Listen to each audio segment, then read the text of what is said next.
Siapa saja sosok preman Medan yang melegenda? Effendi Nasution atau Pendi Kling dan Sahara Olewan Pangabean boleh jadi masuk dalam golongan ini.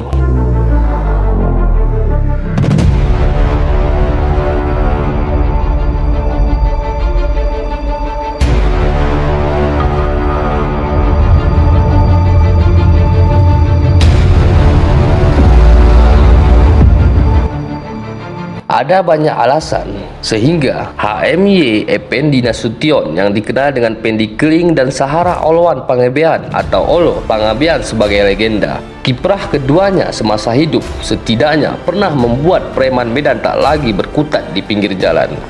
Dimulai dari Pendi Kling, petinju ini berhasil mempersatukan para preman Medan pada awal tahun 1960-an sehingga mereka menjadi kekuatan politik. Waktu itu, kami anak jalanan biasanya ada di bioskop-bioskop. Kami hidup dari black market, catut film. Kalau ada band-band yang datang dari Jakarta, mudah-mudahan kami bisa mencatut. Nanti donatur-donatur bilang suruh jaga, kita jaga, kata Anwar Congo, salah seorang rekan Pendi Kling.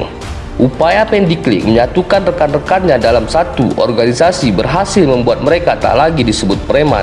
Mengusung Panji Pemuda Pancasila, mereka ikut membasmi simpatisan Partai Komunis Indonesia (PKI) pada masa itu. Tindakan mereka berbuah manis, Pemuda Pancasila pun menjelma menjadi organisasi kepemudaan besar di negeri ini.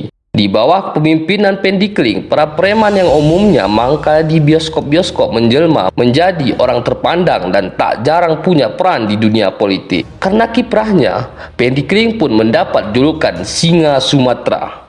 Dia juga sempat dipercaya menjadi anggota MPRS atau Majelis Permusyawaratan Rakyat Sementara di Jakarta selama 2 tahun sejak 1968. Pendi Kling meninggal dunia pada tanggal 26 Agustus 1997 pada usia ke-63 tahun. Jalan HME Effendi Nasution yang ditabalkan sebagai nama salah satu jalan di kota Medan mengabadikan legendanya.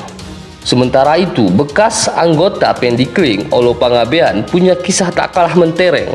Namanya menanjak setelah keluar dari Pemuda Pancasila dan membentuk Ikatan Pemuda Karya atau IPK pada 28 Agustus 1969 dan membangun kerajaannya. Di masa jayanya, Olo Pangabean kerap dikaitkan dengan perjudian yang pernah sangat marak dan bebas di kota Medan. Pria kelahiran Tarutung 24 Mei 1941 ini juga dipanggil sebagai ketua. Tak banyak orang yang bertemu langsung dengan Olo Pangabean, wajahnya sangat jarang diabadikan kamera wartawan. Sepak terjangnya pun hanya jadi cerita dari mulut ke mulut dan tak ada upaya membuktikan kebenarannya.